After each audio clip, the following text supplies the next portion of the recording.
Halo semua, saya Anastasia. Saat ini saya akan menjelaskan tentang critical care medicine. Apa itu critical care medicine? Critical care medicine dikenal juga dengan intensive care medicine. Pada saat ini, ICU modern tidak terbatas menangani pasien pasca bedah atau ventilasi mekanis saja, namun telah menjadi cabang ilmu sendiri, yaitu intensive care medicine. Dan critical care medicine terbagi dua, yaitu HCU dan ICU, yaitu High Care Unit dan Intensive Care Unit. HCU, yaitu unit pelayanan di rumah sakit bagi pasien dengan kondisi stabil dari respirasi, hemodinamik, dan kesadaran, namun masih perlu pengobatan, perawatan, dan pemantauan secara ketat, tanpa penggunaan alat bantu, misalnya ventilator dan terapi titrasi. Tujuan, mengetahui secara dini perubahan yang membahayakan. Segera pindah ke ICU.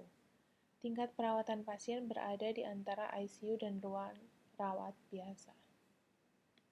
HCU terbagi menjadi 3 tipe, yaitu separated atau konvensional atau freestanding HCU, yang kedua integrated HCU, dan yang ketiga parallel HCU.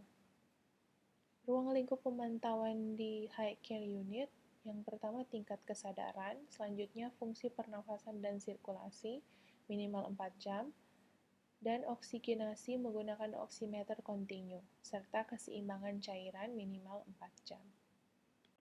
Tindakan medis yang dilakukan di High Care Unit yaitu bantuan hidup dasar dan lanjut atau Basic and Advanced Life Support, terapi oksigen, menggunakan obat untuk pemeliharaan atau stabilisasi dengan obat inotropik, anti nyeri, obat aritmia jantung, obat vasoaktif, dan lain-lain.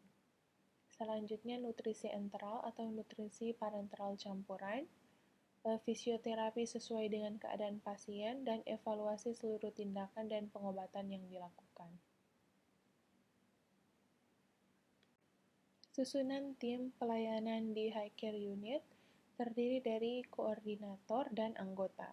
Untuk koordinator, itu adalah dokter spesialis yang telah mengikuti pelatihan dasar ICU, dan anggotanya dokter spesialis atau dokter yang telah mengikuti pelatihan BLS dan ALS, serta perawat yang telah mengikuti pelatihan BLS dan dapat menggunakan peralatan monitor dan rasio perawat dan pasien sebaiknya 1:2.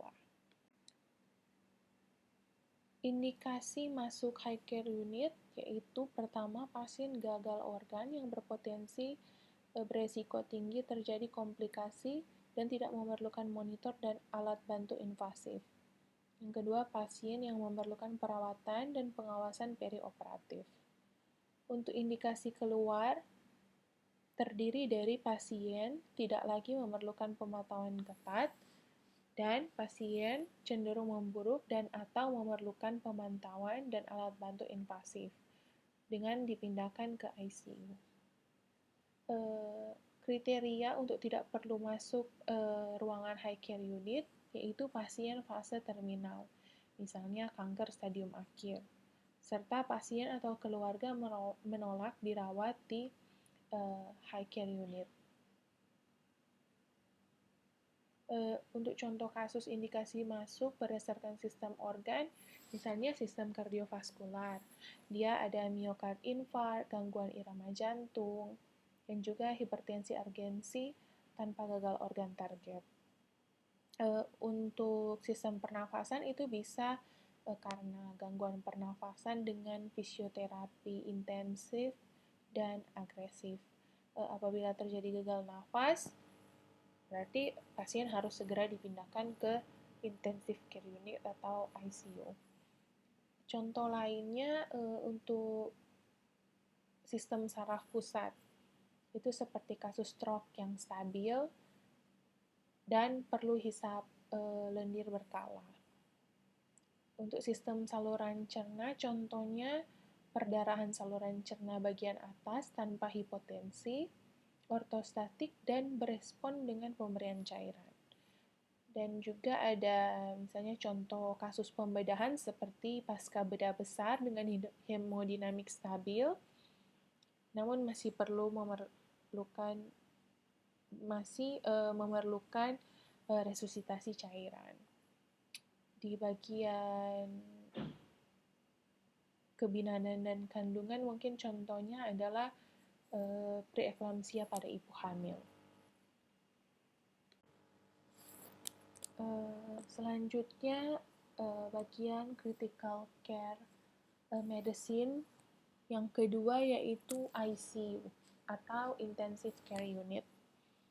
ICU merupakan suatu bagian dari rumah sakit yang merupakan instalasi mandiri dengan staf dan peralatan khusus yang ditujukan untuk observasi, perawatan dan terapi pasien dengan penyakit, cedera atau penyulit yang potensial mengancam nyawa dengan prognosis dubiah.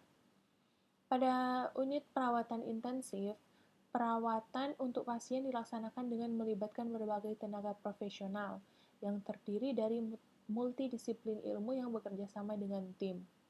Pengembangan tim multidisiplin yang sangat penting dalam meningkatkan keselamatan pasien.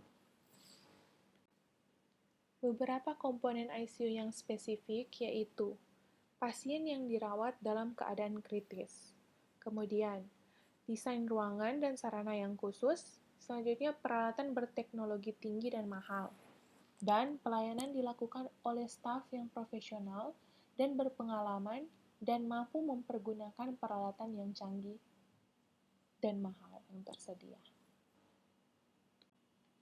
Berikut yang dimaksud dengan staf khusus untuk ICU yaitu dokter dan perawat yang terlatih, berpengalaman dalam intensive care, dan mampu memberikan pelayanan 24 jam.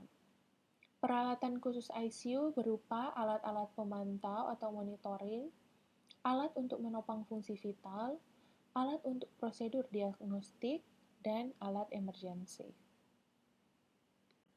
Berikut ini adalah ketentuan bangunan atau ruangan ICU, yaitu pertama terisolasi, kedua mempunyai standar tertentu terhadap bahaya api, ventilasi, AC, exhaust fan, pipa air, komunikasi, bakteriologis, dan juga kabel monitor, serta lantai mudah dibersihkan, keras, dan rata.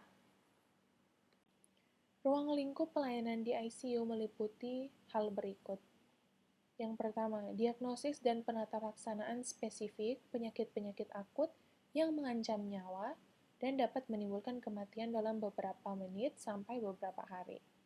Kemudian, memberi bantuan dan mengambil alih fungsi vital tubuh sekaligus melakukan penatalaksanaan spesifik pada problema dasar, dan melakukan pemantauan fungsi vital tubuh dan penatalaksanaan terhadap komplikasi yang ditimbulkan oleh penyakit atau iatrogenik.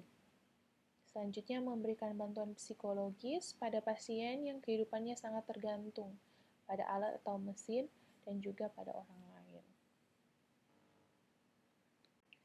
Kriteria masuk ICU terdiri dari 3 prioritas. Yang pertama, pasien sakit kritis tidak stabil atau perlu terapi intensif dan titrasi, antara lain ventilator, obat vasoaktif kontinu. Contoh kasusnya adalah pasien sepsis berat, gangguan asam basa yang mengancam nyawa, terapi tanpa batas. Prioritas kedua yaitu pasien yang memerlukan pemantauan canggih di ICU, di mana pasien sangat beresiko bila tidak mendapat terapi intensif segera. Misalnya pasien dengan penyakit dasar, paru, jantung, gagal ginjal akut berat, atau pasca bedah mayor. Terapinya terapi tanpa batas. Prioritas 3 adalah pasien sakit kritis dengan kemungkinan sembuh atau manfaat terapi di ICU sangat kecil, tanpa intubasi dan resusitasi jantung paru. Pengecualian DNR atau do not resusitasi vegetatif permanen, MBO, waktu fasilitas ICU dapat diberikan kepada pasien dengan prioritas 1, 2, 3. Prioritas pasien keluar dari ICU. Untuk prioritas 1, pasien tidak membutuhkan perawatan intensif lagi. Terapi mengalami kegagalan, prognosa jangka pendek buruk, dan sedikit kemungkinan bila perawatan intensif dilanjutkan. Misalnya, pasien yang mengalami 3 atau lebih gagal sistem organ yang tidak berespon terhadap pengelolaan agresif. Untuk prioritas 2, hasil pemantauan intensif menunjukkan bahwa perawatan intensif tidak dibutuhkan lagi. Prioritas 3, tidak ada lagi kebutuhan untuk terapi intensif. Jika diketahui kemungkinan untuk pulih kembali sangat kecil. Keuntungan terapi hanya sedikit manfaatnya, misalnya pasien dengan penyakit lanjut, penyakit paru kronis, liver terminal, dan metastase karsinoma.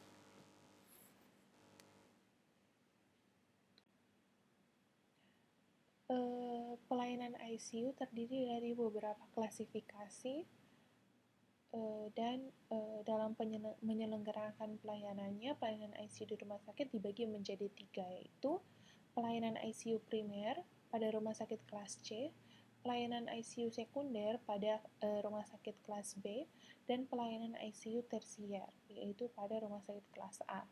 Klasifikasi ditentukan oleh, pertama, ketenagaan, kedua, sarana dan prasarana, ketiga, peralatan, dan keempat, kemampuan pelayanan.